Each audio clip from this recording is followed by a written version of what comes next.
사랑하는 여러분, 하나인 성경 독서지도서 양성 과정 5번째 시간입니다. 지난 시간에는 현재적 선물로서의 하나님의 나라에 대해서 말씀을 드렸는데요. 이 시대를 이 세상과 오는 세상이 중첩되어서 공존하는 중간기로 보는 것입니다. 그러니까 하나님 나라를 이미와 아직의 구도로 설명하는 것인데요. 이미 예수님의 초림과 동시에 하나님 나라는 이 땅에 임했고 아직 완전히 임하지는 않았는데 주님의 재림과 동시에 완전해질 것이다라고 보는 견해예요. 처음엔 학생들도 이제 종말론적 관점에서만 하나님 나라를 이해했다가 나중에 현재적 실존으로 보는 견해가 대두되면서 양극단 사이에서 변증법적인 합의를 이루어서 하나님 나라는 이미 임했고 아직 임하지 않은 나라. 그래서 종말적 요소와 현재적 요소를 아울러 갖고 있다고 보는 견해인데 이 견해에 동의하는 사람들이 점점 많아지고 있다고 말씀드렸죠. 예수님께서도 이 세대와 오는 세대 이런 표현을 사용하셨기 때문에 성경적인 견해로 보여집니다. 그래서 예수님의 초림과 재림 사이를 중간기로 보는데 이 중간기를 성경은 말세 혹은 종말 이렇게 봅니다. 그래서 말세의 현상에 대해서는 디모데후서에 바울이 19가지 현상으로 쭉 나열해 놓았었는데요. 그 특징이 뭐냐면 세계관의 충돌로 인한 고통이라고 말씀드렸습니다. 그래서 그 신본주의와 인본주의의 대결로 바울은 해석을 했죠. 그래서 하나님을 사랑해야 될 사람들이 자기를 사랑하고 돈을 사랑하고 쾌락을 사랑함으로써 오는 그런 고통이 극대화되는 시대가 말세다 이렇게 보았습니다. 이 하나님의 나라는 눈에 보이지 않습니다. 그래서 이 믿음의 눈으로 보아야 되는데 이 하나님의 나라가 눈으로 보이는 사람과 또 보이지 않는 사람과는 삶의 질이 현저히 달라질 수밖에 없다 하고 그 엘리사와 엘리사 사환의 예시를 들어드렸죠. 스테반 이야기도 해드렸고요. 그래서 그 하나님 나라의 그 현재성과 미래성을 우리가 동시에 그걸 이해하는 것이 굉장히 신앙생활을 바르게 하는데 도움이 되는 것 같습니다. 만약에 내세가 없고 현세만 있다라고 생각한다면 그 사람은 이제 현세의 모든 것을 걸겠죠. 그래서 사람도 도구화하고 심지어 착취도 할 수 있는 거죠. 나의 행복이 극대화돼야 되니까 이 세상에서 어떻게 하면 더 많은 것을 소유하고 더 많이 누릴 수 있고 내가 더 행복하게 살 수 있을까가 인생의 목적이 되는 것이죠.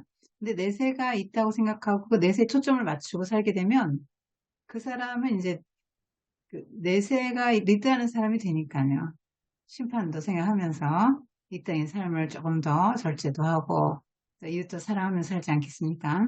그런데 내세를 인정하는 사람들 중에서도 죽으면 천당 이렇게 생각하는 사람도 있고요. 그러니까 죽은 후부터 내세가 시작된다. 또 그 이미와 아직의 구도로 설명했던 것처럼 하나님의 나라는 이미 이 땅에 시작되었고 영생도 구원도 이 땅에서부터 시작된다. 천국도 이렇게 생각하는 사람은 또 다르겠죠. 그래서 그 죽은 후 천당 이렇게 생각한다면 아무래도 성화가 좀 약해지겠죠. 그리고 이 땅에서부터 시작된다라고 생각한다면 그 사람은 항상 내세에 초점을 맞추고 살아가기 때문에 이 세상에서 하나님 나라 실현이 인생의 목적이 되겠지요. 그래서 하나님 나라 현재성과 일상성 이런 것들을 인정하는 것이 굉장히 신앙생활을 바르게 하는데 도움이 됩니다. 오늘도 하나님 나라 현재성 이 맥락에서 씨 뿌리는 자의 비유를 들려드리겠습니다. 준비한 슬라이드 같이 보실까요? 예수님께서는 제자들에게 하나님의 나라를 가르쳐 주기 위해서 그 씨의 비유를 들려주셨는데요. 일련의 씨의 비유들이 씨 뿌리는 자의 비유, 저절로 자라는 씨의 비유, 밀과 가라지의 비유, 겨자씨 비유입니다. 이 씨 비유에 들어있는 공통 요소들은 하나님 나라의 현재성과 하나님 나라가 임하는 방식입니다. 현재, 지금 이 땅에 복음의 씨가 뿌려지고 있다는 것이죠.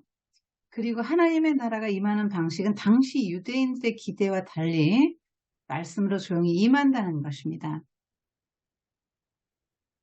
하나님의 나라가 임하는 방식은 씨가 땅에 뿌려지는 것 같다는 것이에요.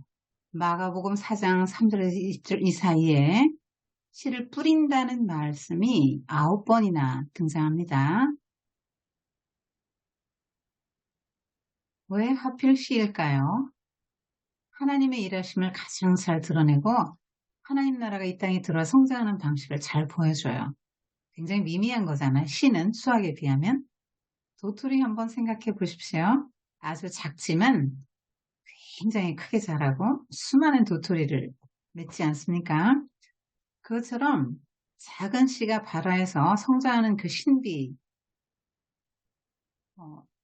이 성장은 하나님의 영역이죠. 우리가 자녀도 키우지만 우리가 키운다고 말할 수 없죠. 왜냐하면 먹이고 입히는 것뿐이죠.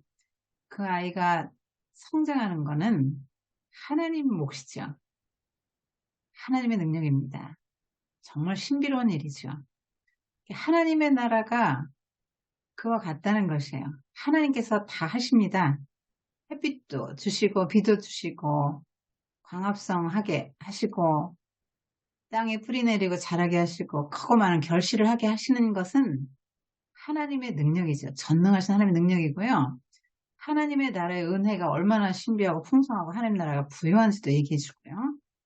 그리고 하나님이 다 하시는데 그 씨 뿌린 농부가 수고의 기쁨은 다 누리잖아요. 내가 했다 이렇게 생각하죠. 그래서 수고한 사람이 가장 큰 기쁨을 누리는데 하나님의 나라도 역시 하나님께서 다 하시잖아요. 하나님 나라를 성장시키시고 하나님 나라가 가시화되게 하시고 그런데 그 모든 걸 다 성령 하나님께서 하나님이 하시고 우리를 동참을 조금 시키시고 모든 기쁨과 영광을 우리에게 주시죠. 그리고 씨는 죽어야만 싹을 틔워요. 미랄 이야기를 하셨죠. 예수님께서 한 알의 미랄이 죽지 않으면 그대로 있을 것이고 죽으면 많은 열매를 맺는다. 그래서 하나님 나라가 임하는 방식이 뭐냐면 죽음이에요. 자기 죽음, 고난, 자기 부인이죠. 예수님께서도 십자가 죽음으로 하나님 나라가 이 땅에 임하는 방식은 십자가 죽음, 자기 부인 희생이다. 이런 메시지를 주신 것이죠. 그리고 새로운 형체로 살아납니다. 씨와 전혀 다른 형체죠. 진실한 성도는 완전한 변화를 경험하게 돼요. 부활 때는 더 완전한 변화가 되는 것이죠.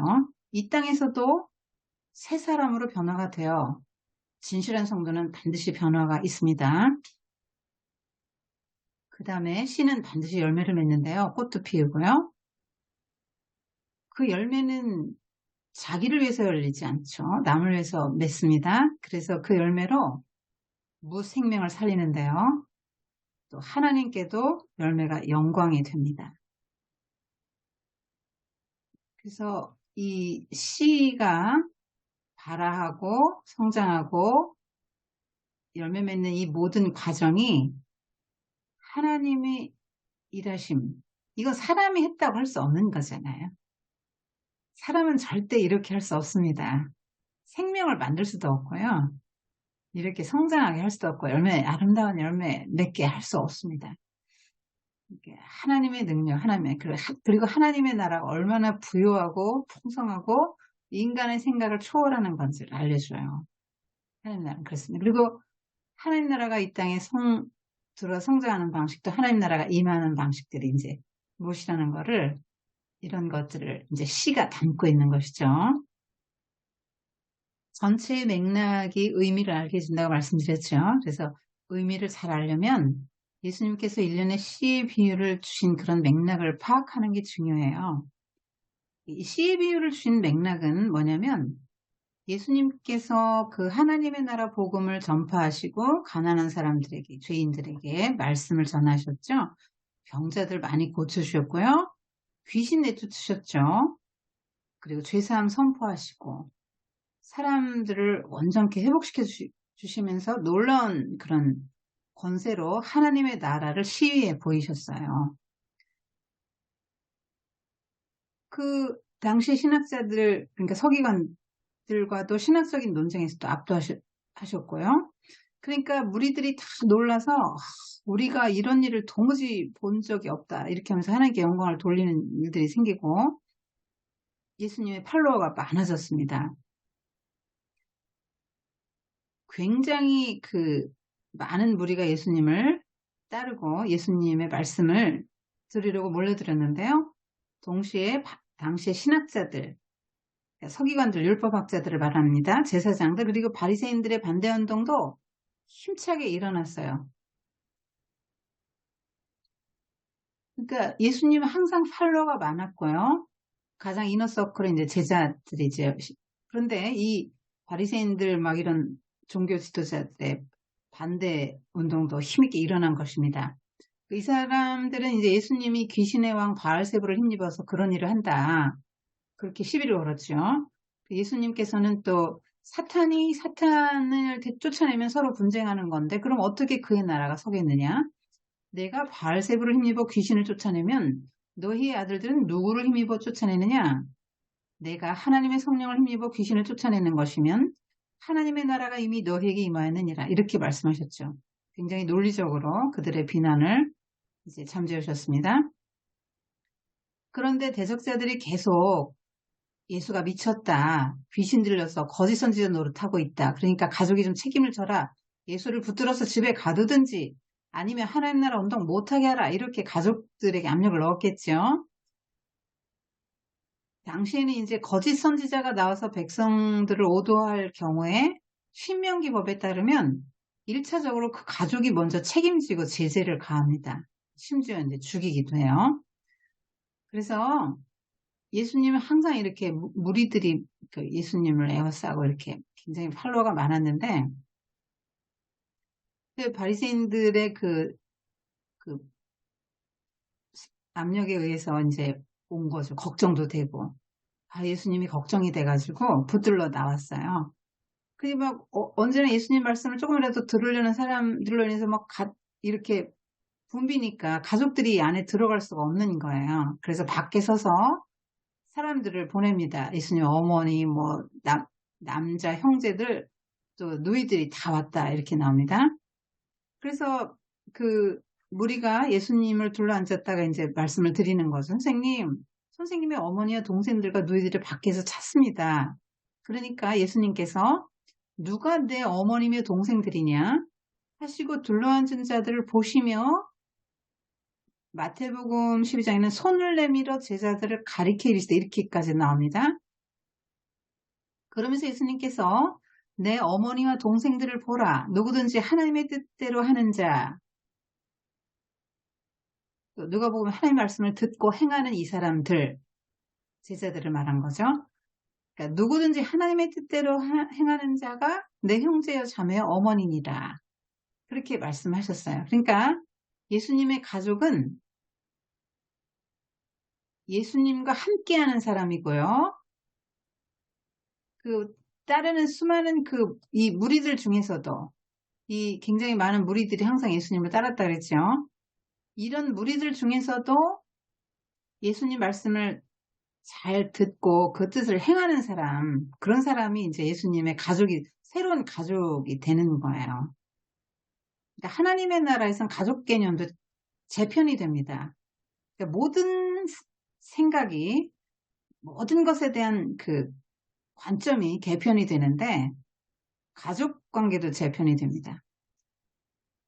씨 뿌리는 자의 비유는 이제 이런 맥락에서 주어지는 거예요. 또 다른 맥락은 뭐냐면, 당시 유대인들은 구약시대 내내 메시아를 기다려왔다 그랬죠. 그런데 유대인들은 이 시대가 끝나고 완전히 새하늘 새 땅, 메시아가 임하면 새하늘 새 땅이 이루어진다. 천지개벽을 해가지고. 그래서 메시아가 임하면 옛세상 심판하고 하나님 통치 이루어지고 자기들 괴롭히는 이방나라 다 또 하나님이 심판하시고 그래서 그렇게 좋은 세상이 올 거라고 생각했죠. 그래서 최소한 출애굽의 재현이나 다윗 왕조의 재건을 통해서 이제 로마 제국의 통치에서 해방되고 민족적 반역자들이 척결되고 먹을 것도 풍부해지고 평등하고 정의로운 사회가 올 것을 이제 기대했죠. 그리고 열혈당은 특별히 또 막 군사적인 전쟁, 거룩한 전쟁이라고 말은 했지만 그런 성전 또 정치적인 혁명을 통해서 그 로마 군대를 몰아내고 그 친로마파 타락한 유대 종교 지도자를 다 이제 쓸어버리고 또 자유와 정의와 평화가 가득한 하나님 나라 새 질서를 가져올 것이라고 생각했거든요. 그런데 예수님이 와서 하시는 그 하나님의 나라 운동은 아니 그런 천지개벽을 통해서 하루아침에 새하늘 새 땅이 되는 것도 아니고 열혈당원의 그런 기대처럼 그렇게 혁명을 통해서 하는 것도 아니고 그냥 갈릴리 어부들 몇 명 데리고 여자들 몇 명 데리고 다니면서 그냥 주로 말씀을 하신단 말이에요. 그러니까 너무 기대와 다른 거예요. 사람들이 점점 이제 실망하고 심지어 이제 세례요한까지도 회의에 빠졌다고 지난주에 말씀드렸죠. 우리가 오실 자를 기다려야 되느냐 이렇게 질문했었죠. 그래서 예수님은 이런 그 실망과 회의를 가진 사람들에게 하나님의 나라의 올바른 모습을 보여주고 올바른 반응을 촉구하기 위해서 이 하나님의 나라를 시의 비유로 들려준 겁니다. 예수님 제자들도 뭐 예외 아니죠. 이 사람들도 똑같이 그렇게 생각해서 이 사람들도 유대인이잖아요. 그래서 정치적, 경제적 메시아 대망했고요. 특별히 예수님에게 이제 기대를 많이 걸고 예수님이 하나님 나라를 이루시면 자기들이 이제 좌우편에 한 자리 할 그런 기대를 갖고 따라다닌 것 아닙니까? 그래서 그런 제자들에게 예수님께서는 하나님의 나라에 대한 이제 바른 그 모습을 보여주고 올바른 반응을 촉구하기 위해서 이제 그렇게 시에비를 들려주신 것입니다. 그러니까 유대인들이 생각하는 것처럼 뭐 천지개벽이나 혁명이 아니라 마음속에 뿌려진 말씀에 씨로 온다는 거예요. 씨로 오는데요.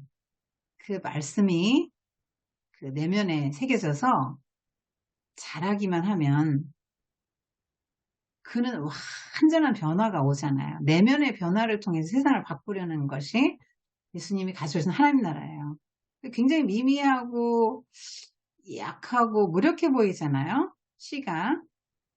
수학에 비하면 너무 미미하고 아무 표가 안 나요. 신기해서도 표가 안 나요.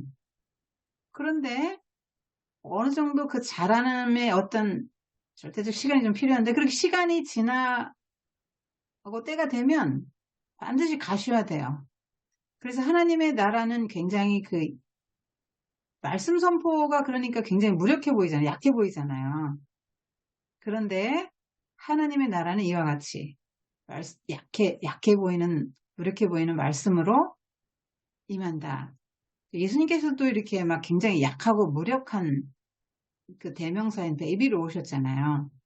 그리고 예수님의 제자들 보면은 또 다 그런 미미한 자들이었죠. 보잘것없는 사람들이었잖아요. 어부들. 그 다음에 예수님을 따라다녔던 그런 공동체 사람들, 다 죄인들 아닙니까? 세리 죄인, 막 이렇게 사회에서 그 매도당했던 그런 사람들이잖아요. 그러니까 뭐 그렇게 대단했던 사람들이 아니란 말이에요. 그런데 그런 것들이 하나님의 그 일하심, 하나님이 어떤 분인지, 하나님 나라는 어떤 것인지를 너무나 명확하게 보여주잖아요. 그래서 예수님께서는 씨의 비유를 드신 것입니다. 그날 예수님께서 집에서 나가서 바닷가에 앉으셨는데 사람들이 굉장히 많이 몰려왔습니다. 그래서 예수님께서는 배를 띄워서 무들과 조금 떨어져 앉으신 다음에 이 씨 뿌리는 자의 비유를 들려주시는 거예요. 그래서 예수님께서는 들으라 이렇게 시작하셨는데요. 이렇게 주의를 환기시켜 주셨어요. 권세가 잔뜩 들어가 있는 말씀인데요. 왜 이렇게 말씀하셨을까요? 예수님의 말씀을 듣고 안 듣고에 따라서 생명과 죽음이 갈리기 때문이에요. 씨 뿌리는 자가 뿌리러 나가서 이제 씨를 뿌렸는데요. 더러는 길가에 떨어졌대요. 그러니까 새들이 와서 즉시 먹었습니다. 흙이 얇은 돌밭에 떨어졌어요. 그런데 흙이 깊지 않아서 싹이 나오긴 났는데 해가 뜨니까 타서 말라버렸어요. 이 아티스트가 그림을 이렇게 그렸는데 이 돌이 위에 있다기보다는 이제 흙이 얇게 있고요. 그 아래에 돌이 있는 것입니다. 겉보기에는 몰라요. 그리고 흙이 있기 때문에 싹이 나요. 그런데 얼마 후에 바로 해가 돋으면 밑에는 돌이라 뿌리를 못 내리고 위에서 햇빛이 내려쬐기 때문에 말라 죽습니다. 가시떨기 밭에 떨어졌는데 가시가 자라서 기운을 막아서 싹은 나긴 났는데 결실을 못해요. 좋은 땅에는 열매를 30배, 60배, 100배를 맺습니다. 자, 요 네 가지인데요. 사람들이 뭐 길가에 씨 뿌리는 사람 없고 돌이 가득한 곳에 씨 뿌리는 사람 없고 가시덤불에 씨 뿌리는 사람은 없겠죠.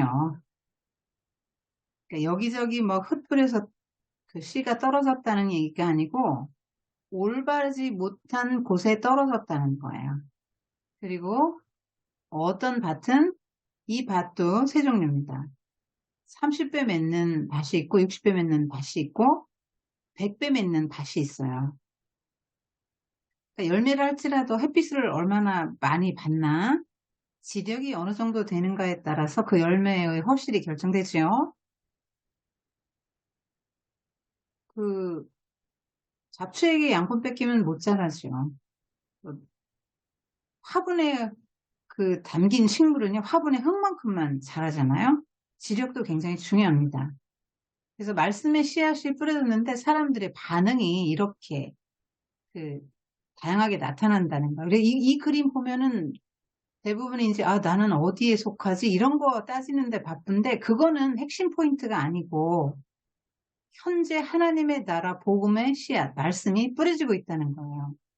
그 다음에 이 뿌려지고 있는데 이 뿌려지는 씨의 반응이 중요하다는 거예요.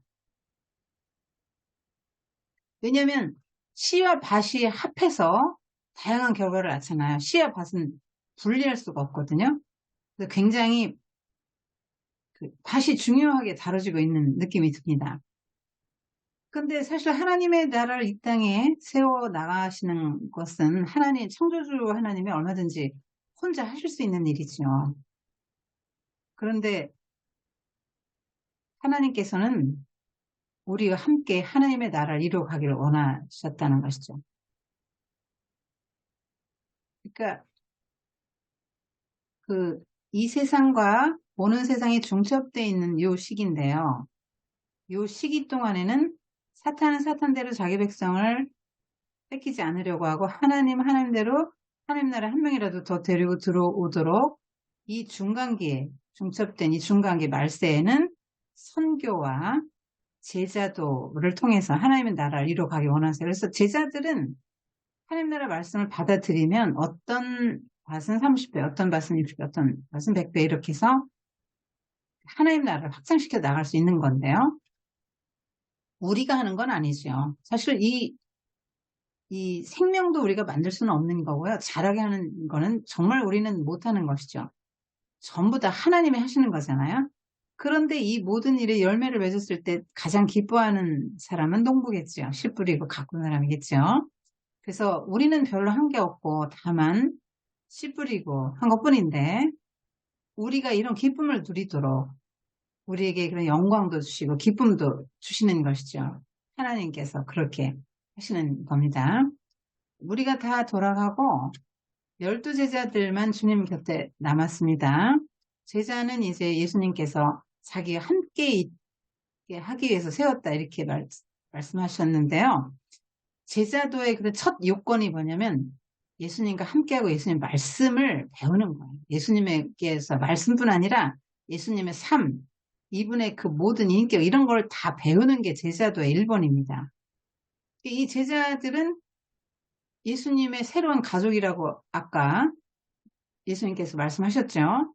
이 제자들은 항상 경청해요. 왜? 예수님을 신뢰하잖아요.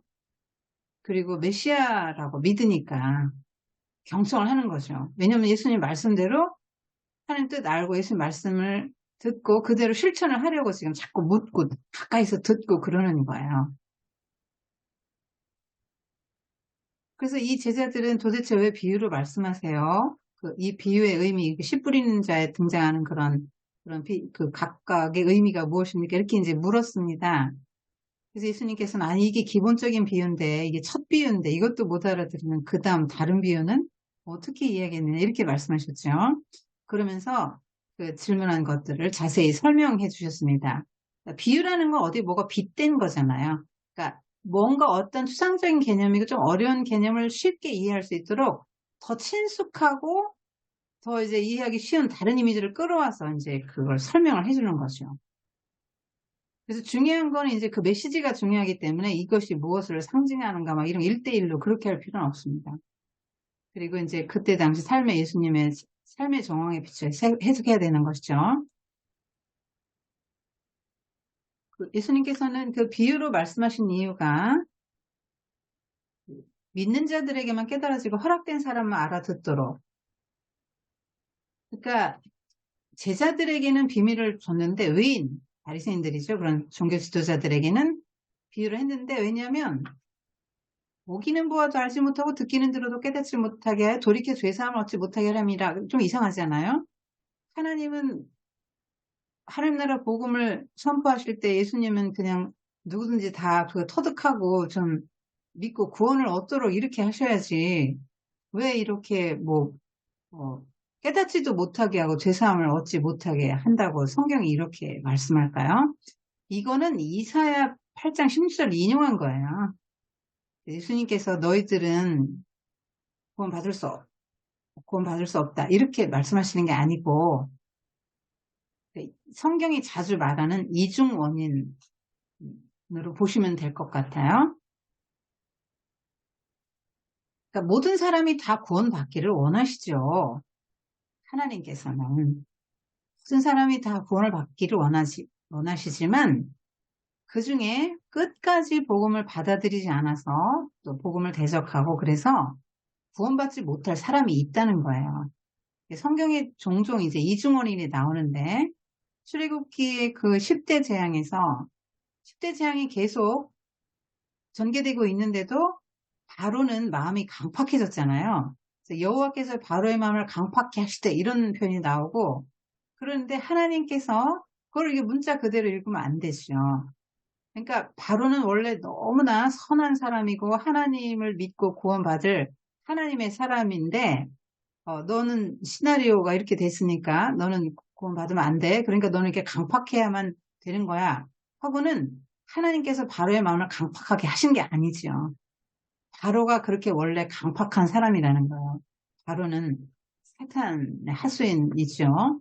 그러니까 그런 반응이 나올 수밖에 없는 거예요. 그러니까 하나님께서는 10대 재앙을 일으켜야만 이스라엘 백성들에게 하나님이 어떤 분인지 이집트 바로에게 하나님이 어떤 분인지 알려주거든요. 계시를 하시거든요.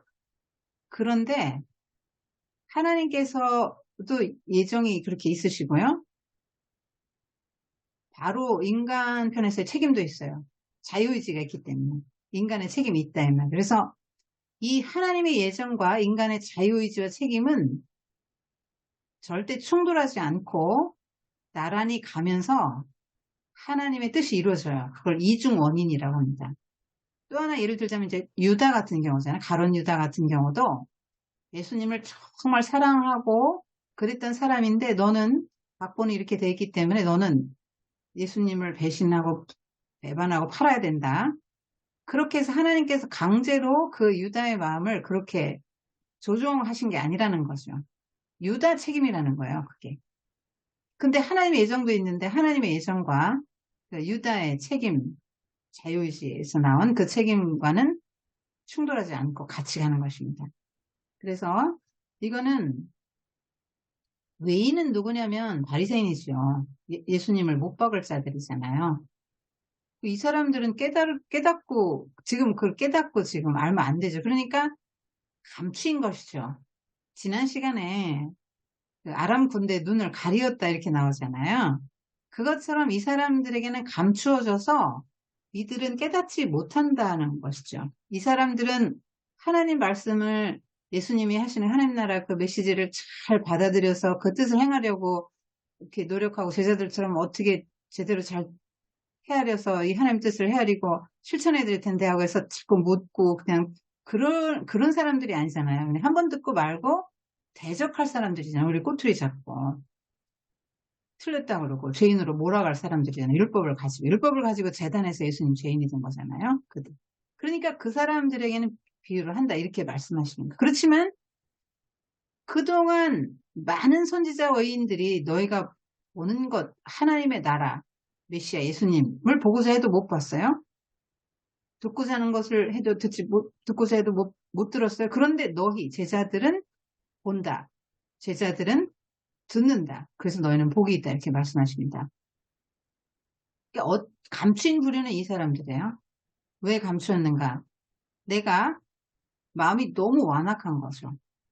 예수님이 어떤 분이십니까? 그렇게 탁월한 강사 아닙니까? 그런데 그 하나님 나라 이야기를 그렇게 해주시는데 예수님의 말씀을 듣고도 깨닫지를 못해요. 왜냐하면 안 보기로 작정하고 안 듣기로 결심하니까 안 보이고 안 들리는 거죠. 영적 소경이고 영적 귀머거리죠. 근데 제자들은 허락돼서 그게 다 들려요. 보이고. 세계관과 가치관이 바뀝니다. 이 제자들은 예수님의 메시아인 걸 알아봐요. 제자들에게만 진리를 특별히 나타내서 열어주셔서 보여주시는 거예요. 제자들이 뭐 특별해서가 아니에요. 열어주셨기 때문에 보이는 거예요. 그러니까 하나님의 특별한 은혜와 사랑과 제자들의 특권을 여기서 볼 수 있습니다.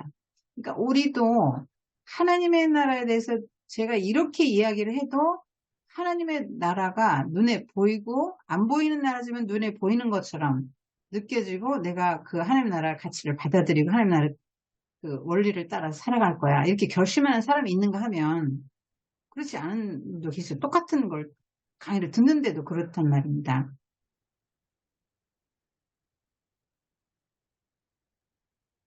그 또 비유로 말씀하시는 것 이유는 비밀이기 때문이에요. 그 예언의 성취를 위해서입니다. 이, 이 비유는 하나님의 나라 비밀에 관한 거예요. 하나님 나라에 관한 비밀이기 때문에 하나님의 통치와 다스림에 관한 것이에요. 근데 그것이 굉장히 비밀스러운 경륜인 거예요. 그러니까 하나님의 나라가 성취되는데 이 땅에 성취될 때 하나님의 아들이 성육신에서 오셔서 십자가에서 고난받고 죽는 방식으로 하나님 나라를 이룬다. 뭐 이런 거는 아무도 모른 거예요. 사탄도 몰랐죠.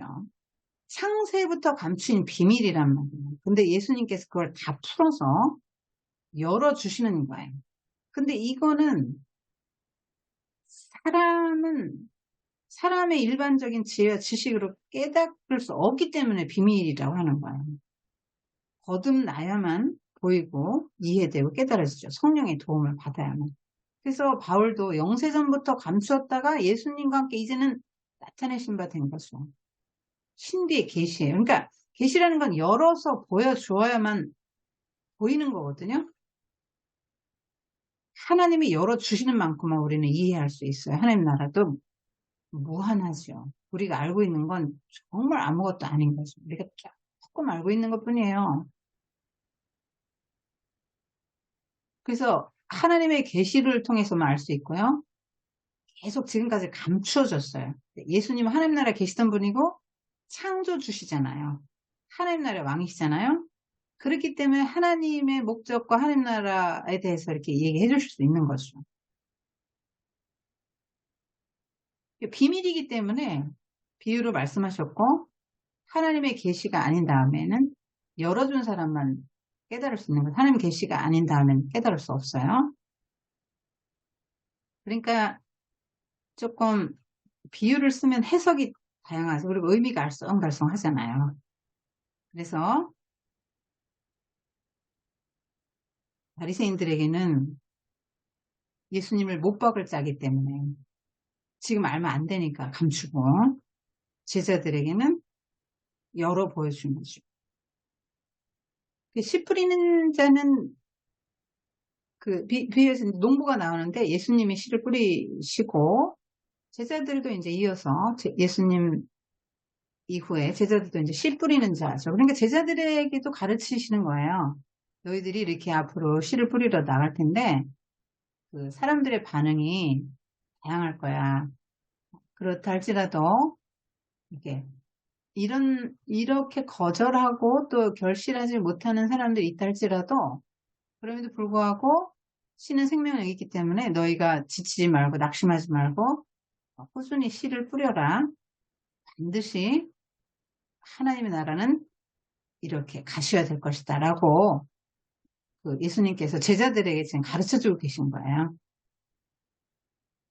그래서 씨는 복음의 말씀이고요. 하나님 나라 복음이고요. 밭은 반응을 말합니다.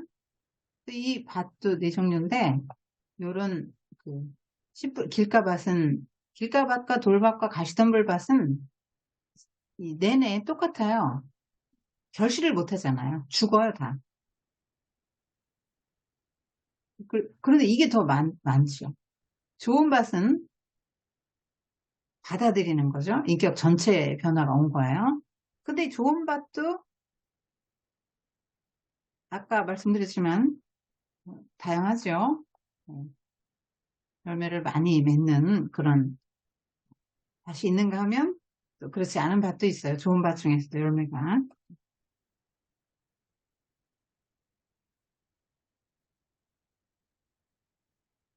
이 예수님께서 네 가지 밭의 특징을 이제 설명을 해주시고 비유의 의미를 말씀해 주시는 거예요. 첫 번째 밭이 길가밭인데요. 길가 하면은 어떤 이미지죠? 굉장히 단단하죠. 흙이 부드러워야 되잖아요. 싹이 발화하려면 단단하다. 그러니까 일단 발화 조건이 안 돼요. 사람들이 막 많이 지나다니니까 발에 밟히잖아요.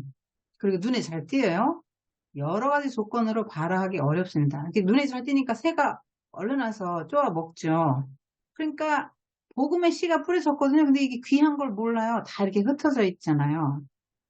그래서 복음의 씨가 이 사람의 마음밭에 깊이 들어가기 전에 사탄이 그 씨를 낚아채가요. 이게 사탄이라고 했잖아요. 새는 예수님 설명하셨죠? 그러니까 씨앗이 복음이 그 내면과 삶에 영향을 전혀 미치지 못하는 거죠. 자연히 열매 없죠. 그러니까 마음이 그만큼 강팍한 거죠. 말씀에 대한 반응이 느린 거예요. 귀한 걸 모르는 거고요. 그러면 사탄에게 뺏겨요. 복음을 듣긴 듣는데 전혀 영향을 못 미쳐요. 그러니까 예수님의 말씀을 종교 지도자들도 듣고 바리새인들도 듣고 다 같이 들었잖아요. 근데 똑같이 듣는데 그 사람들은 전혀 아무 영향을 안 받는 거죠. 오히려 예수님을 대적했죠. 요런 이제 그림으로 보면 이런 거죠. 탁 튕겨나가죠. 왜요? 굳어졌으니까, 세계관이. 그러니까 옛 시대의 영향력 안에서 머물려는 거예요. 새 시대가 왔는데. 낡은 옷, 헌 가죽부대, 낡은 가죽부대, 헌 옷에 이런 프레임을 갖고 있는 거죠. 그래서 새 시대가 왔는데도 반응을 하지 않는 거예요. 마음이 굉장히 완악하고 강팍하고 지적으로 교만해요. 영적으로도 교만하고 그러면서도 무지해요. 성경을 많이 율법을 이보다 많이 아는 사람은 없는데 무지하기 때문에 메시아를 몰라보고 죽였잖아요. 그래서 이 사람은 자기의 세계관과 가치관이 굉장히 견고해서 거기에 갇혀 있어요. 새로운 세계관을 받아들이지 못하죠. 자기 경험, 자기 논리, 자기 관점을 내려놓지 않아요. 주인이 자기예요. 그래서 이런 아담적 인간, 이런 맥락에서는 뭘 해도 다 죄라고 그랬죠. 주인이 자기이기 때문에. 고정관념, 편견, 어떤 고집, 뭐 이런 거로 볼 수 있어요. 그래서 나의 방식의 삶을 고수하려고 하기 때문에 하나님의 나라는 말씀의 씨앗으로 임하는데 말씀의 씨앗이 여기서 탁 튕겨나가고 내 속으로, 내 내면으로, 내 인격의 중심으로 들어오지 못하는데 어떻게 하나님의 나라가 이 사람의 심령에 임하겠어요? 유다 같은 사람이죠. 예수님 3년 따라다니면서 얼마나 많은 기적을 보고 말씀을 그렇게 많이 들었겠어요? 근데 말씀이 다 튀겨져 나간 거죠. 유다가 생각하는 메시아는 예수님 같으면 안 될 것 같은 거죠. 그러니까 다 말씀을 튀겨 내보냈기 때문에 그 내면이 변화되지 않았으니까 예수님을 배신하게 된 거잖아요.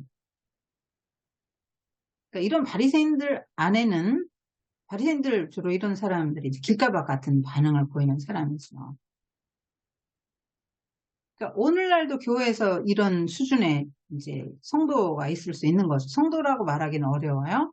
이런 교인이 있을 수 있는 거. 교회 출석이 곧 구원은 의미하는 건 아니에요. 자, 이런 교인이 있을 수 있어요. 자, 교회에 가서 찬송도 부르고 설교도 듣거든요. 설교를 듣는데 듣는 족족 어떻게 해요? 튕겨보내요. 왜냐면 내 구원관이 너무 강하니까. 그래서 그리고 아담적 인간이라고 했잖아요. 이 상태는. 하나님 나라 복음 받아들이면 하나님 통치가 이루어지니까 주인이 하나님으로 당장 바뀌잖아요. 그러면 하나님 뭐라고 말씀하시지? 내 주인이 뭐라고 말씀하시지? 그걸 잘 듣고 그걸 순종하려고 잘 듣는데 주인이 나예요. 하나님을 거부하는 거예요. 자아와 하나님과의 대결에서 자아가 이긴 시대라고 그랬잖아요. 그래서 이 사람들은 하나님이 나의 주인이야. 그럼 나의 물질, 나의 시간, 나의 재능, 나의 모든 것들을 다 하나님, 나의 자녀, 나 가정, 이런 거 다 하나님의 뜻대로 다 이제 운용을 해야 되는 거 아니에요. 그런데 하나님이 나의 주인이 아니기 때문에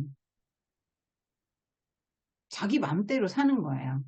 그리고 이웃관계, 상거래를 할 때라든가 사업을 할 때, 직장 생활할 때, 또 가족을 대할 때 하여튼 그런 신앙생활을 하든가 여러 상황에서 하나님이 나의 주인이야라고 생각하는 사람은 좀 다른 삶을 사는데 내가 주인이잖아요. 여전히 이 옛시대의 영향력, 유대교의 전통 안에서 머물던 바리새인들처럼 오늘날 교회를 다니면서도 자신의 아주 견고한 세계관과 가치관을 내려놓지 못하고 여전히 자기가 중심에 있으면 하나님 나라 복음이 탁 튀겨서 나가기 때문에 이 사람의 삶에는 아무 일도 안 일어나요. 하나님의 나라가 절대로 임할 수가 없는 것이죠. 왜냐하면 하나님 나라 말씀으로 오잖아요. 말씀을 거부하면 하나님의 나라의 그런 모든 은혜와 그런 축복, 부유함을 전혀 이제 못 누리고 사는 거죠. 교회는 나가는데. 이런 류의 교인이 있다, 이 말입니다. 그러니까 우리의 세계관이 이렇게 형성되거든요.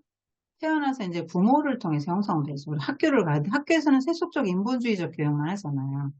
그리고 이런 데서 이제 세계관이 굳어지는 거예요. 머릿속에 이런 것이 잡다하게 들어가 잡다한 세계관입니다. 다른 종교를 통해서든 이런 여러 미디어들을 통해서라든가 여러 책이나 이런 것들을 통해서 그리고 자기 경험이죠. 이런 것들을 통해서 이제 세계관이 형성되면서 이런 세계관의 열매를 맺히면서 살아가는 거 인간이. 그런데 하나님의 말씀을 자식이 너무 이제 완고해서 수용하지 못해요. 편견이나 고정관념, 고집, 강팍함, 완악함, 지적 교만, 영적 교만 이제 이런 거죠.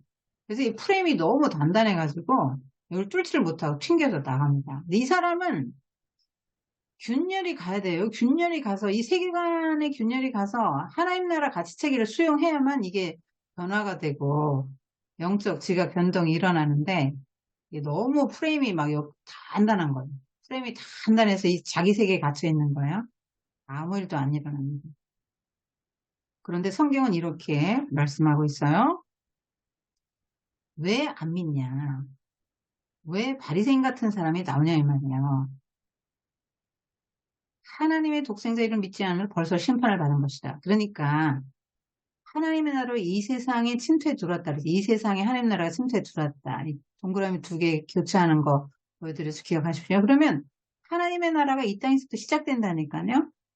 그러면 심판도 이 땅에서 시작되는 거예요. 그러니까 천국도 지옥도 이 땅에서부터 시작되었다가 그날에 미래에 완성된다는 게 성경의 관점인 거죠.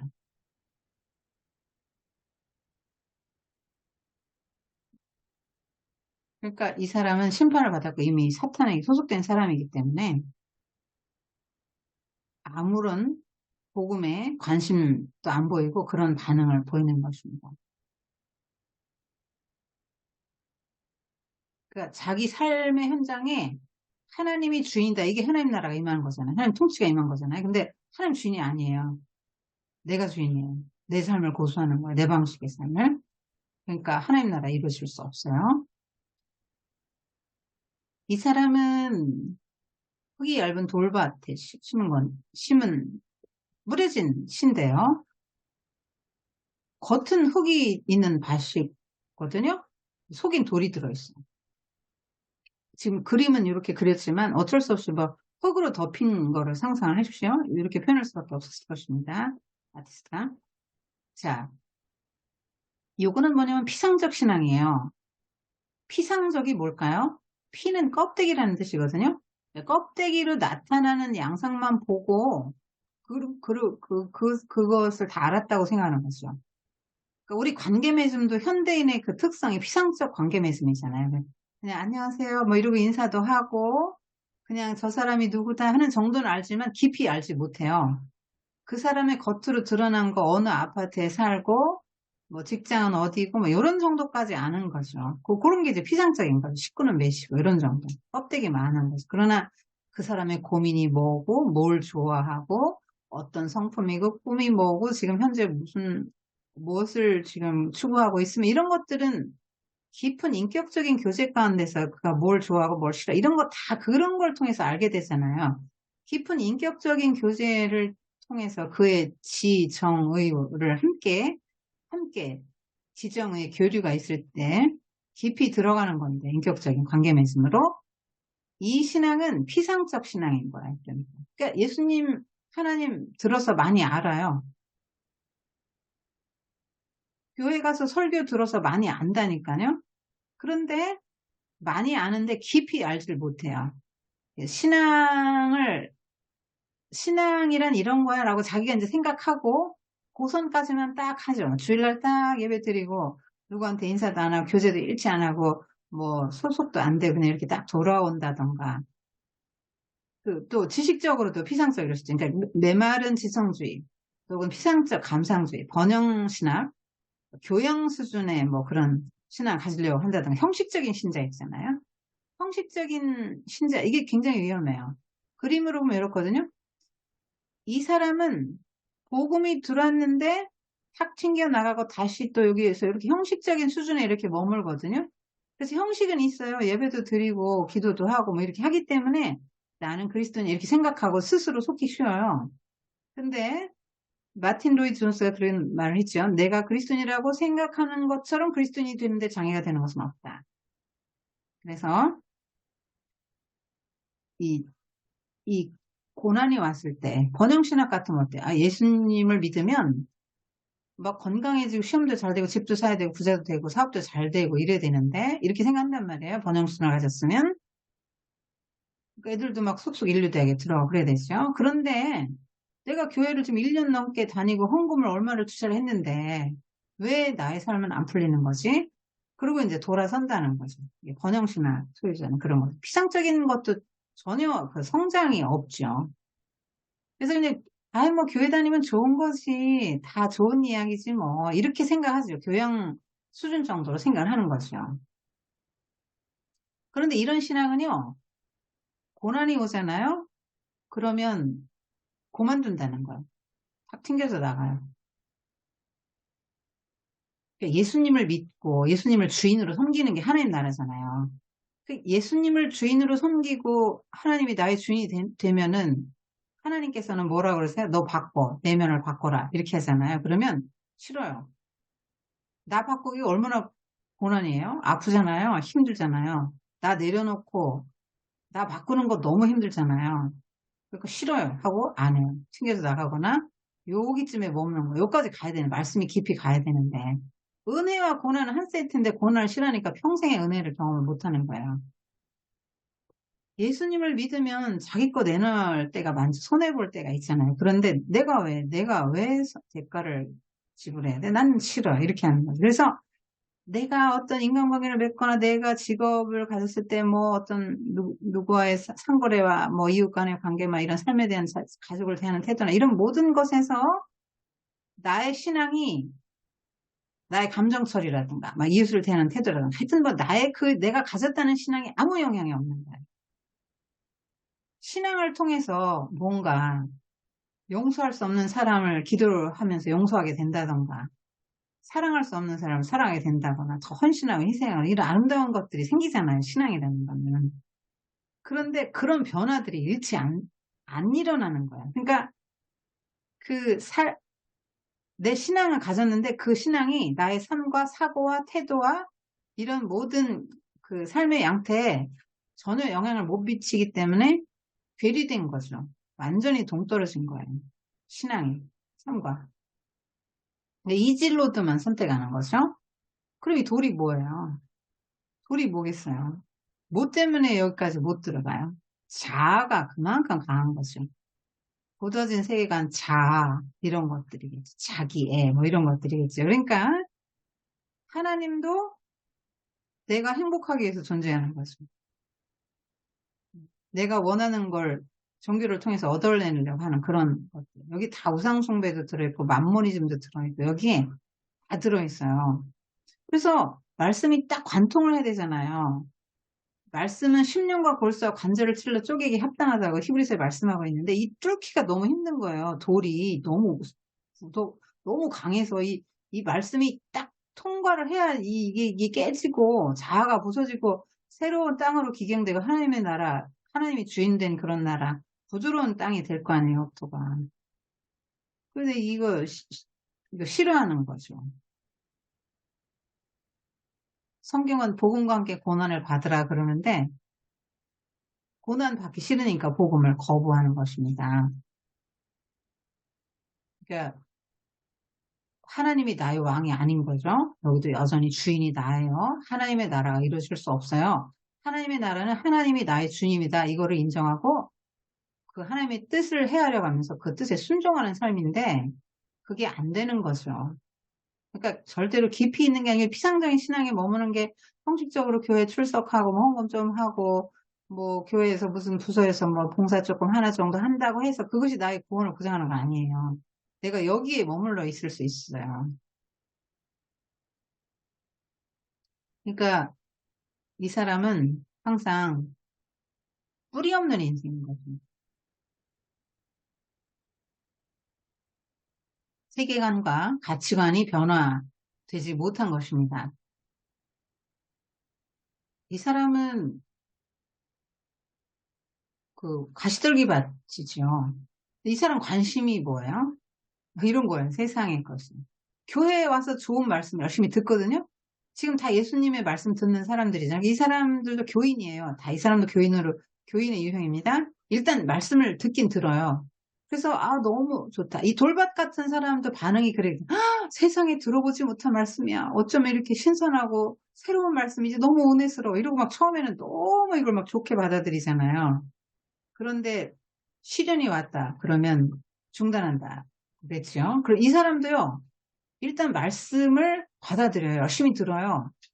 그리고 싹도 납니다. 여기는 이 사람은 꽤 반응이 그래도 좋은 편이죠.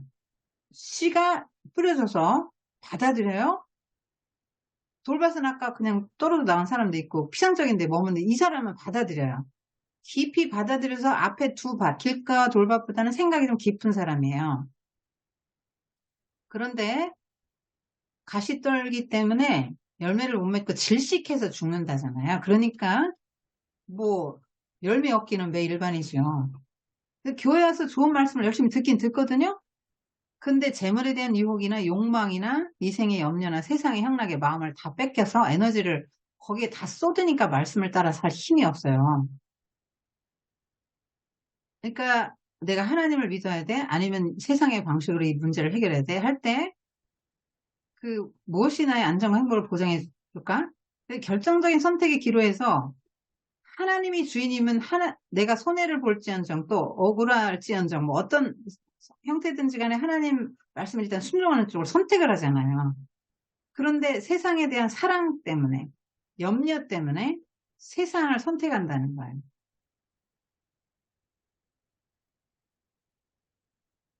그, 그 말씀대로 살다가는 손해보게 생겼거든요. 그래서, 지금 내 노후도 문제고, 결혼, 내 집 마련, 막, 자녀 양육, 뭐, 이런 모든, 자녀 양육에 돈이 얼마나 드냐. 자, 이런 모든 걸 다 지금 하려면 한 건을 해야 되는데, 자, 그러려면 이제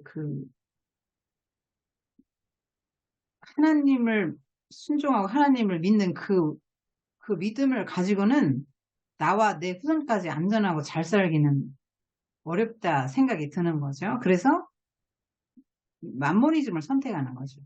결정적인 선택의 기로에서 만모니즘을 선택해요. 그래서 아유, 뭐 청년 실업, 결혼, 주택 마련 다 어렵다.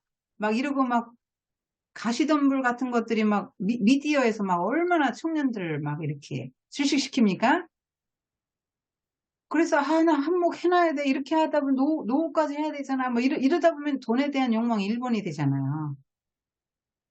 그렇게 되면 선택을 할 때 결정적인 그 선택의 기로에서 세상을 선택한다는 거예요. 만모니즘을 선택한다는 거예요. 염려 때문에. 하나님이 주인이면 하나님이 나의 아버지 되시고 나의 주인 되심을 누리면서 하나님께 맡기고 살면 되는데 그게 세속적 인본주의가 이 사람을 지배하기 때문에 교회는 나와도 하나님이 주인이 아니에요. 신본주의자가 아니에요. 그렇게 되면 속 깊은 곳에서는 만모니즘을 숭배하기 때문에 결정적으로 만몬을 선택한다는 거예요. 그러니까 이 세대의 특징은 하나님 나라에 적대적이죠. 하나님 나라에 들어가서 못하게 사탄이 굉장히 방해하는 시기의 중간기라고 말씀드리지 않았습니까? 그래서 그 열매를 못 맺는 거예요. 질식하는 겁니다. 말씀이 발아하고 싹이 나고 이게 자라고 열매를 맺는 걸 방해하는 것이 뭐냐면 염려라는 거예요. 세상살이에 대한 염려, 세상을 사랑하는 마음, 하나님에 대한 불신, 하나님을 의지해서는 못 살겠거든요. 미래가 보장이 안 될 것 같거든요. 그렇기 때문에 이런 거를 선택하는 거예요. 그러니까 이 사람은 불신자랑 똑같아요. 교회는 나오는데 세상이 너무 매력적인 게 많아요. 너무나 좋은 것들이 많아요.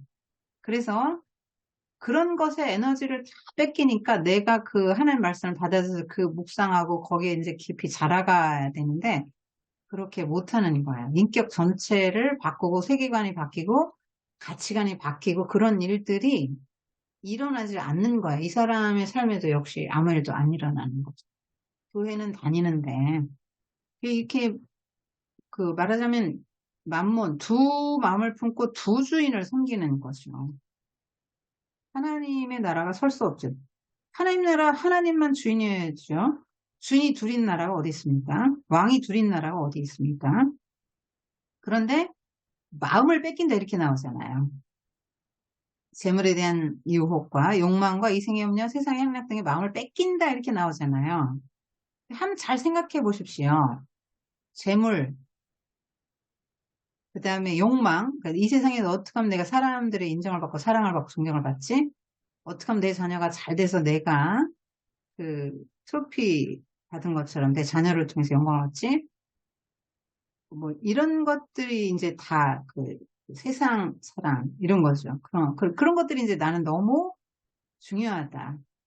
너무 중요하다. 이렇게 생각한단 말입니다. 내 마음을 다 뺏어간단 말입니다. 또 자녀한테 많이 마음을 또 뺏기는 경우도 많죠. 자녀의 성공, 배우자, 친구, 자기 자신, 몸, 건강, 미모, 소비, 쾌락, 지식, 신념, 사상, 성공, 명예, 직장, 업적, 사역, 경력, 재능, 어떤 스포츠, 문화, 예술, 엔터테인먼트, 유튜브, 뭐가 여러분의 마음을 뺏어가고 이거 없으면 나는 못 살 것 같습니까? 그게 이제 여러분의 보배고 여러분의 왕위입니다. 여러분은 그것의 종이죠. 그래서 결정적인 순간에 선택을 해야 되는데 질질 끌려가는 것입니다. 세상이 너무 좋아 보여서 세상의 가치관에 동화되어서 살아가기 때문에 신자라고 볼 수는 없는 것이죠. 가시떨기 밭이 이제 이렇게 여기까지는 가요. 그렇지만 매일반입니다. 가시덤불밭의 특징이 이런 것입니다. 선택의 기로에 세상을 선택해요. 하나님 못 믿겠는 거죠. 이렇게 우상숭배자예요. 탐심 우상숭배자라고 했잖아요. 하나님 나라에 못 들어가죠. 하나님 나라가 이루어질 수 없어요. 중요한 게 뭡니까? 주인이 누구냐는 거죠. 옥토는 좋은 땅은 이렇게 열매를 많이 맺어요. 그 마음이 이렇게 마음 하트까지 가요. 하트까지 말씀이 들어가요. 그러니까 100배, 60배, 30배를 맺는데 언제 맺습니까? 죽은 후에? 죽은 후에 천당에 가서 열매 맺습니까? 지금 이 땅에서 열매 맺는다는 거잖아요. 하나님의 나라의 구원이 이렇게 구체화된다는 거예요. 30배, 60배, 100배로 가시화된다는 거예요. 뭔가 크게 나타나고 뭔가 저 사람의 삶의 변화, 성품의 변화들이 드러난다는 거예요. 그러니까 기독교 신앙이 뭐냐? 나 혼자 그냥 교회 그냥 주일날 갔다 오고 기도하고 나 혼자 경건하고 죄 좀 덜 짓고 좀 도덕적으로 살고 좀 정결하게 산다. 이것이 기독교 신앙의 전부가 아니죠. 그건 반쪽인 거죠. 그래서 언제나 다른 사람과의 네트워크가 있어야 되고요. 그 사회에서 이런 사람, 그러니까 이런 진정한 성도라면 사회에서 다양한 그런 선한 행위로 그 구체적인 열매를 맺혀요. 예수님께서도 세상의 빛과 소금이 되라고 하셨잖아요. 그리고 예수님께서도 그 거룩하신 분이 성육신하셔서 이 속된 세상에 오셔서 세상의 빛이 되셨잖아요. 그래서 그런 열매들을 맺게 된다는 거예요. 사회윤리의식, 공동체의식이 생겨서 빛과 소금처럼 살아가게 돼요. 열매가 뭐냐? 하나님의 나라의 구원의 힘이죠. 구원은 뭐예요? 질병 걸린 사람이 건강해지면 구원이죠? 어디 얽매여 있던 사람이 자유로워지면 구원이잖아요. 막 마음에 근심과 걱정이 가득하던 사람이 마음의 평강이 왔어요. 구원이죠. 어떤 감정과 상처에 사로잡혔던 사람이 신앙으로 이제 치유받았다. 그거 구원이에요. 치유 다, 건강 뭐 그런 거 다. 그리고 누구와 관계가 아주 나빴어요. 그런데 그 관계가 이제 회복이 됐어요. 그러면 그게 구원이에요. 그런 것들이. 또 거짓말 하던 사람이 좀 정직해졌다던가 뭐 희생할 줄 모르던 사람, 이기적이던 사람이 배려하는 마음이 생겼다든가 뭐 이런 것들이 그런 거죠. 그래도 뭐 어느 곳에 뭐 중독 수준으로 좀 정신적인 그런 얽매임에 있었던 사람이 그걸 끊었다든가 그러면 그거 구원이죠. 정신적인 자유를 얻은 거잖아요. 자, 그런 구원이 나로 인해서 내가 이제 먼저 복음을 받아들여서 내가 그런 변화가 오고요. 나로 인해서 다른 사람이 또 그런 사람이 되는 거가 이제 30배, 60배, 100배의 결실이라고 말씀하는 거예요. 예수님께서. 그래서 이제 사람들 간의 그런 평화나 정의와 자유나 이런 건강이나 그 관계나 이런 것들이 이제 증진되는 거죠. 증진. 그것이 이제 하나님 나라 확장이라고 이제 표현이 되는 것이죠. 열매는 다 남을 위해서 맺힌다 그랬죠. 나로 인해서 혜택받는 사람이 많이 생기는 거고요. 나로 인해서 하나님 나라에 들어온 사람이 많이 생기는 거고요. 나로 인해서 하나님의 나라를 경험하게 되는 사람들이 많이 생기는 거죠. 그래서 그 좋은 밭의 특성이 이건데 이제 현재성이 중요해요. 현재 이 땅에서 하나님 나라가 내가 경험하고 나로 인해서 다른 사람이 누리니까 구원이 확산이 되는 거죠. 그걸 결실이라고 하는 거예요. 몇 배씩 결실. 이렇게 표현하는 겁니다. 그러니까 이 사람은 하나님이 주인이잖아요. 그러니까 당연히 하나님이죠. 하나님께 절대 순종하죠. 그리고 하나님을 사랑하면 그 계명을 지키잖아요. 그 계명은 하나님 사랑, 이웃 사랑이죠. 그 하나님을 사랑하면 자연 이웃 사랑 나와요. 그럼 공동체 윤리의식 생겨요. 그러면 전쟁하겠습니까? 사랑하죠. 전쟁 없어져요. 이게 하나님 나라가 이루어지면. 정직한 사람들, 정의로운 사람, 공의로운 사람들이 많이 생기죠. 그래서 공법을 불같이 정의를 하수같이. 그런 게 뭡니까? 아모스가 외친 그것이 무엇이죠? 국방력의 기초는 그런 거다 이렇게 말한 거죠. 그러니까 하나님의 나라가 이런 사람들이 많아지면요. 하나님의 나라의 국력이 강화되는 것이에요. 예레미야서의 말씀을 이제 염두에 두고 예수님께서 말씀을 하셨을 거로 이제 추론을 합니다. 예레미야는 그 바벨론의 유대 민족이 포로로 잡혀가기 직전부터 잡혀가서까지 활동한 선지자인데 이스라엘 백성들은 계속 하나님과의 언약을 깼잖아요. 하나님 깬 적은 한 번도 없죠. 그런데 하나님이 쫓아다니면서 새 언약을 세우고 언약을 갱신하시고 그 이스라엘 백성들을 버리지 않으시고 다뤄가시잖아요. 그런데 그때 예레미야가 이제 이런 예언을 했어요. 그날 후에 내가 이스라엘 집과 맺을 언약, 새 언약이 뭐예요? 나의 법을 그들의 속에 두며 그들의 마음에 기록하여 나는 그들의 하나님이 되고 그들은 내 백성이 될 것이라. 자, 여기 하트잖아요. 하트에 새긴다는 거예요. 왜 하트에 새기죠? 이 마음에 하나님의 말씀이 딱 새겼는데 뭐라고 새겨요? 나는 너의 하나님이고 너희는 내 백성. 하나님은 나의 하나님, 나는 하나님의 백성입니다. 이렇게 새긴다는 거예요, 마음에. 그래서 이 사람은 뭐 의식하지 않아도 저절로 돼요. 하나님에 대한 충성과 사랑이. 하나님이 내 주인이고 나는 하나님의 백성이니까요. 하나님 나의 왕이 이게 마음에 새겨졌다니까 이렇게 저절로 되는 거예요. 그러니까 예수님께서는 다윗 왕조 재건 또 뭐 무슨 무력 혁명 그래서 로마 착취들을 몰아내고 로마의 앞잡이들을 다 뭐 몰아낸다고 해서 이 땅에 그런 자유와 평화와 그런 구원이 오겠냐 이거야. 진정한 구원은 내면이 받게 된다고 보는 거죠. 로마 없애면 뭐 할 겁니까? 또 다른 나라가 압제할 텐데요. 하나님이 원하시는 그 지점까지 되기까지는 부단한 그 연단이 오지 않겠습니까? 그러니까 예수님은 하나님의 나라 운동은 무력혁명, 본대 동원해서 하는 거 아니다. 다윗 정복 군주잖아요. 열혈당원도 무력혁명으로 하나님 나라가 오기를 원했죠. 그런데 하나님의 나라는 칼로 되는 것도 아니고 군대를 동원해서 하는 것도 아니고 말씀으로 한다. 그러니까 말씀이 내 심장에 새겨져요. 그래서 나를 설득하고 나를 변화시켜요.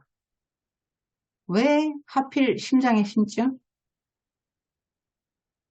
예레미야가 이런 말도 했지요. 만물보다 심히 부패한 것은 사람의 마음이라. 그러니까 사람의 본질적인 문제의 근원이 사람의 속에 있다고 봤어요. 그러니까 심장이 나의 하트가 내가 하나님을 믿을 거냐 만몬을 의지할 거냐를 결판 짓는 거야. 내가 하나님을 사랑할 거냐 하나님을 사랑하지 않을 거냐 내가 이웃을 사랑할 거냐 이웃을 사랑하지 않을 거냐 내가 누구를 왕으로 삼을 것이냐 이러한 것들이 내 마음에서 결정되기 때문이지. 그래서 성경을 보면은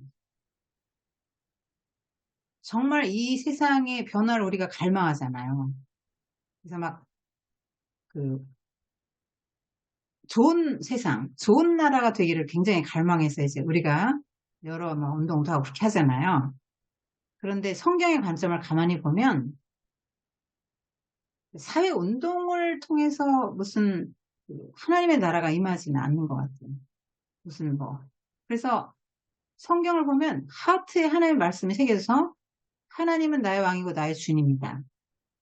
그것이 딱 새겨져서 하나님에게 절대 순종, 하나님 사랑, 이웃 사랑이 되는 그런 그 하나님을 인정하는 철저한 신본주의자로의 세계관의 변화를 통해서 내가 먼저 변화돼요. 그럼 그 변화된 사람이 다른 사람들과의 관계 맺음 속에서 내가 경험한 하나님 나라가 확장돼 간다는 거예요. 구원이 실현돼 간다는 게 하나님 나라 확장성도 있어요. 그래서 아까 말씀드렸지만 나로 인해서 자유가 더 증진되고 정의가 더 성립되고 평화가 더 확대되고 건강이 더 확대되고 그렇게 되는 거예요. 내가 누구를 하나님 나라 말씀으로 위로해서 그 사람이 그 고통스러운 그 상태에서 벗어났다. 하나님 나라 확장해줘요. 그 구원입니다. 그런 것들이. 뭐 대단한 것만이 구원이 아니라 그가 하나님을 알고 하나님 나라를 알고 하나님 나라로 들어왔으면 그렇게 되면 이제 하나님 나라 확장이고 사탄의 나라 축소가 되는 것이죠. 그래서 예수님께서는 당시 사람들이 기대했던 방식, 특별히 제자들도 기대 그런 방식을 했고 유대인들이 기대했던 방식이 아니라 하나님 나라는 정말 그 미미해 보이고 연약해 보이는 그 말씀, 그 씨가 그 마음 밭에 뿌려져서 변화돼서 새로운 형체가 나서 새로운 삶이 되는 것처럼 완전한 질적인 변화, 하나님 나라가 이루어졌을 때 거기서부터 출발한다는 거예요. 그러니까 하나님 나라는 내 하트의 말씀에 새겨져서 심령 안에서 열매를 맺을 때 이루어져요. 그래서 심장에 씨가 뿌려지는데 이게 시간이 좀 필요해요. 싹이 나고 자라려면은 절대적인 성장의 그런 어떤 기간이 필요하죠. 그런데 천천히 자라요. 자라는 게 또 눈에 뵈지도 않아요. 씨가 뿌려져도 눈에 뵈지도 않고요. 싹이 조금 나서 자라는 것도 그냥 뭐 별표가 그렇게 나지 않아요. 뭐 세상이 확 천지개벽 이렇게 안 된단 말이에요. 천천히 자라고 보이지 않게 자라는데 인격 전체에 영향을 미쳐서 열매를 맺죠. 그래서 농부가 씨 뿌리잖아요. 근데 농부 할 일이 뭐예요? 오래 참고 기다리죠. 그냥 이거 언제 크나 막 뭐를 심었다 뽑았다 심었다 이게 조장이라고 하잖아요. 그러면 그 오히려 죽어요. 농부는 그냥 심어 놓고 기다려야 돼요. 그래서 하나님도 굉장히 오래 기다리셨죠. 모세는 80년 기다려 주셨고 여호수아는 40년 기다렸죠. 하나님께서 모세 수종자로서 여호수아가 40년 훈련 받았죠. 광야에서. 그리고 80세쯤에 부름 받았죠. 여호수아가 이제 제2 그 후계자가 되지 않았습니까? 모세. 청년 여호수아가 아닙니다. 80세입니다. 그 정도 됐습니다. 요셉도 다윗도 사도 바울도 다 보면 13년 정도씩 필요했고요. 예수님의 제자들도 도제식 훈련 받았지만 3년 걸렸죠. 예수님 같은 분에게 예수님에게 훈련 받았는데도 3년 걸린 거죠. 그래도 세계관이 안 바뀌었잖아요. 나중에 성령이 임했을 때 그들의 세계관이 바뀌고 예수님이 가르쳐 주셨던 말씀이 이거였구나 하고 깨달으면서 그때 됐죠. 그러니까 신앙의 제1덕목은 인내, 오래 참. 그래서 사랑은 오래 참고 할 때 그 오래 참고는 사람에게 적용되는 말입니다. 농부는 씨를 뿌리고 기다리지요. 하나님의 나라도 그와 같다 이 말이에요. 그럼 지금 언젠가는 가셔야 된다 이 말이에요. 존재감을 드러내요. 처음에는 눈에 뵈지도 않지만. 그래서 이 열매를 보면 나무를 안다고 예수님도 말씀하셨잖아요. 문학에서는 이제 그 나무의 그 열매라는 말도 씁니다. 그 작가는 그런 작품을 쓸 수밖에 없다. 이제 이렇게 보는 거죠. 자, 그러면 이런 선한 열매들이 나타나면 그 사람은 하나님의 나라 백성이 맞는 거죠. 그래서 제자들에게 지금 예수님이 말씀하시는 것은 뭐예요? 복음 전하다가 열매 없다고 낙심하지 마라. 소수일지라도 반드시 영향력이 크기 때문에 온 세계에 영향을 미칠 거다. 이렇게 보는 거예요. 현재 현재 열매를 맺히게 되는 거예요. 그럼 열매가 뭐냐?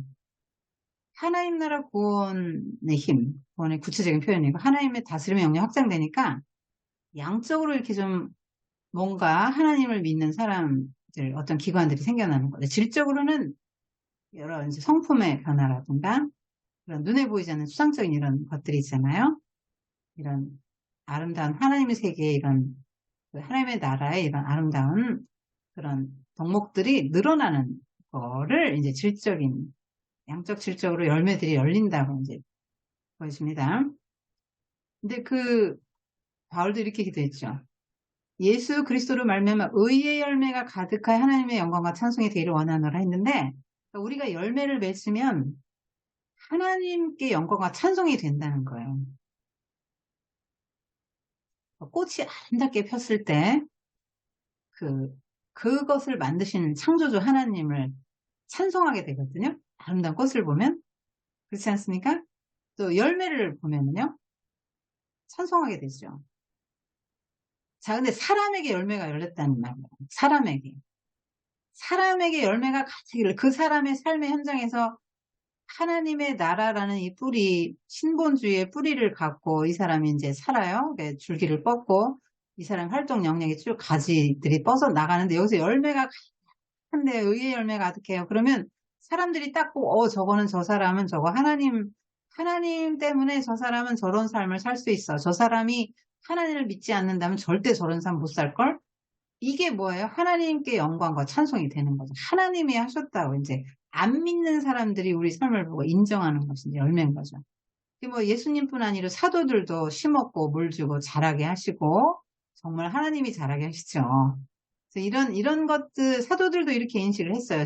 뭐 이런 표현을 썼고, 심는다, 물 준다, 마음에 심어진 말씀, 말씀을 들은 것, 이런 것들이 온천에 열매를 맺어 자라는 도다, 이런 것들이 사도들도 역시 이런 인식을 갖고 있었고요. 지금 시 비유 지금까지 말씀드렸는데, 이 전체적으로 종합을 하자 보면은 언제 자라는지 모르게 은밀하게 자라죠. 하나님의 나라는. 처음부터 그렇게 막 천지개벽을 하듯이 하루아침에 변화가 안 된다 했는 게요. 코스메 세워지지 않아요. 그리고 필연성은 반드시 열매 맺는다는 거죠. 생명이 있기 때문에. 3,000년 된 이집트 피라미드에서 나온 씨도 싹이 났다지 않습니까? 생명이 있기 때문에. 점진성, 점점 자라나요?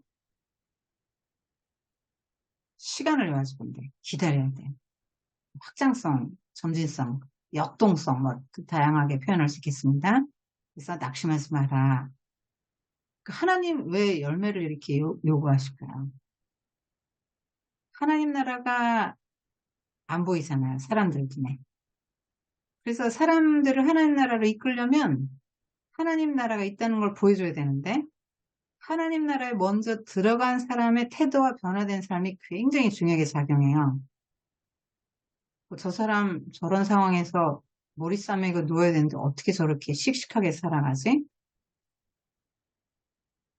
이렇게 사람들이 하나님 나라에 들어간 사람들의 삶의 양태를 보고 뭔가는 놀라야 되죠. 뭔가 매력을 느껴야 되지 않겠습니까? 중심 메시지는 현재적 활동이에요. 하나님 나라가 지금 너희들 가운데 임했다. 어떤 사람에겐 영접을 받는데 어떤 이들은 거절을 당해요? 요한복음 봐도 그렇잖아요. 빛의 세계, 생명의 빛으로 예수님이 이 땅에 오셨는데 흑암 가운데 있는 사람이 거절하죠. 더 많은 사람들이 거절했고, 흑암 가운데 있는 사람이 생명의 빛인데, 세상의 빛, 생명의 빛으로 오신 예수님에게 나오지 않았죠. 소수만 영적 통찰력이 있어서 메시아인 걸 알아봤죠. 소수만. 그렇지만 그 소수가 반드시 결실하고 영향이 크죠. 예수님 제자들 한번 생각해 보십시오. 12명, 그나마 또 한 명은 또 도중하차 있고, 자, 그렇게 어부들, 소수, 이런 사람들이지만 세상을 바꾸지 않았습니까? 그리고 씨 뿌리는 자의 중심 메시지 한 가지만 제가 더 말씀을 드릴게요. 자, 그러면 이 밭 그러면 그 네 가지 밭이 생각이 나죠. 그래서 나는 어느 밭에 속하지? 아, 내 가시덤불. 아, 나의 돌 막 이렇게 생각하잖아요. 근데 그거 내가 어떤 행동을 수정하려고 하는 것은 인본주의적이죠. 그래서 정말로 내 마음의 돌들과 가시덤불을 제거해주고 땅을 부드럽게 해줄 분은 다 주인이지요. 하나님이십니다. 그거 돌 뽑아내도 또 있고요. 가시덤불 걷어내도 또 자라지요. 몇 개 걷어내고 다 된 줄로 알면 착각입니다. 우리는 끝없는 돌밭이 가시떨기밭이죠. 네. 성령님이 하셔야 되는 거예요. 성령님께 의존하는 게 중요하고요. 그 다음에 이 밭이 자유의지가 있는 것이잖아요. 그래서 아까 씨와 밭은 한 세트라 그랬죠. 떼려야 뗄 수 없는 관계고 떼어서 생각할 수 없다. 그래서 끊임없이 그런 그 내 자유의지를 가지고 하나님을 나의 주인으로 왕으로 모시면서 열매를 맺는 그런 삶을 살아갈 때 열매를 맺으면 옥토가 되는 거라고요. 열매를 뭔가 맺으면 옥토가 돼서 뭐 30배, 60배, 100배 아니면 어떻습니까? 한 배면 어떻습니까? 일단 열매를 맺는 거죠. 성품의 열매, 뭐 거짓말 많이 하던 사람이 좀 정직해졌다든가 화를 많이 내던 사람이 좀 그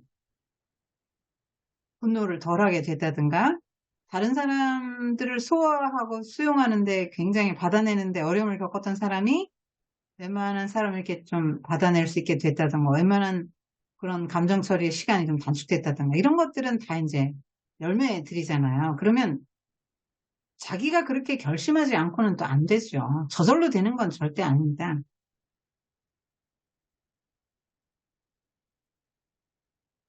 본인이 결심하고 자유의지를 가지고 어떻게 살아야 되겠다. 하나님 나라의 말씀을 받아들이는 거 내 의지잖아요. 수용하고 하나님 나라의 원리와 가치관을 받아들이는 건 내 몫이라고. 그래서 이거 안 받아들이고 살면 잠시 잠깐 이 세상에서 좋죠.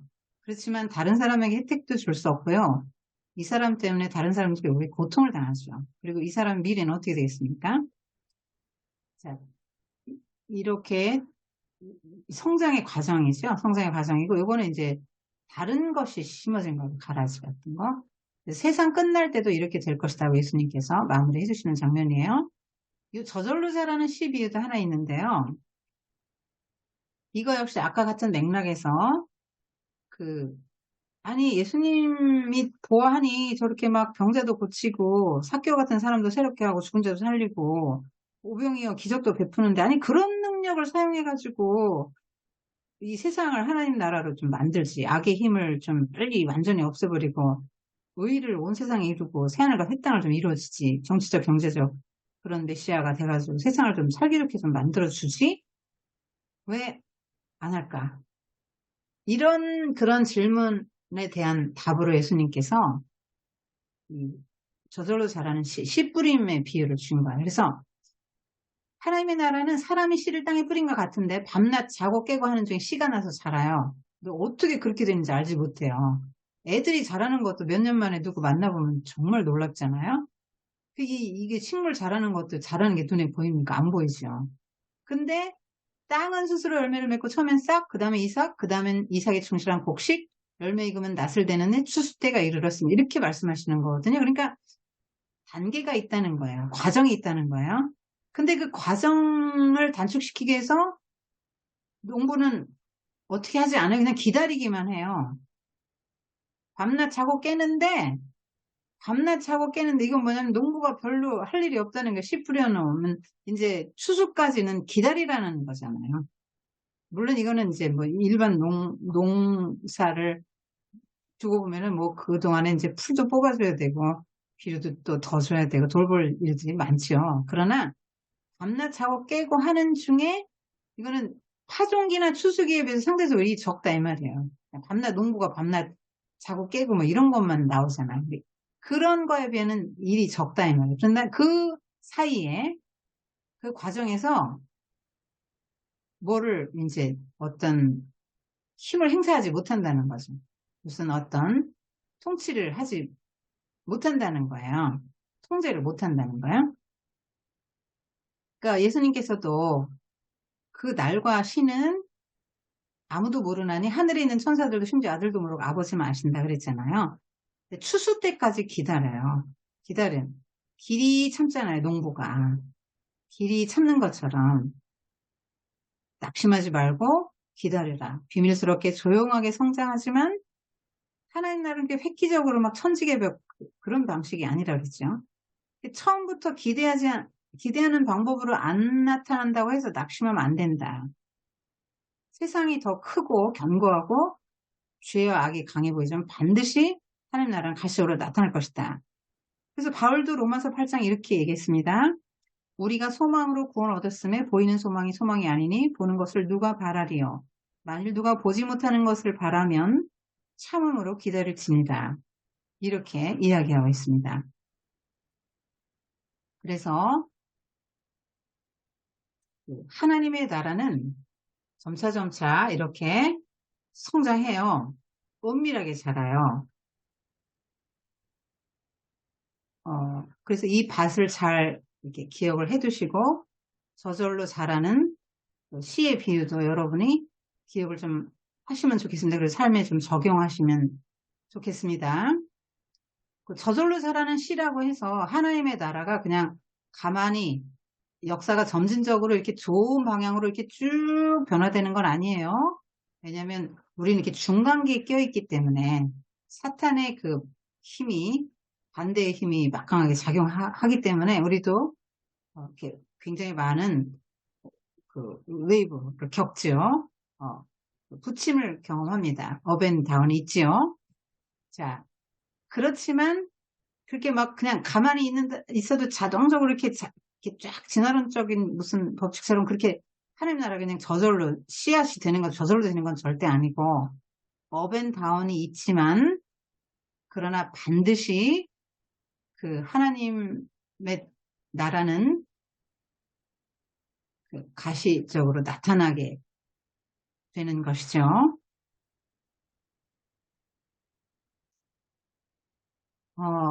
그래서 하나님의 나라가 이 땅에 이루어지도록 하는 것은 중간기에 하나님의 나라가 이 땅에 이루어지도록 하는 것은 그 선교와 제자도 그래서 다만 한 사람이라 할지라도 그 사람이 하나님의 나라 복음의 정신, 가치관을 받아들이고 자기의 세계관과 가치관을 바꾼다면 그 사람 마음에 하나님 나라가 이루어지는 것으로 출발해서 사회가 점차 하나님 나라가 확장되고 사탄의 나라는 축소된다라는 게 성경의 관점입니다. 오늘도 하나님 나라 현재성의 그 맥락에서 말씀을 드렸고 다음 시간에는 선과 악이 공존하는 이 세상 그래서 밀과 가라지 비유 또 그물 비유 이거에 대해서 말씀을 드리겠습니다. 오늘 여기까지 하겠습니다.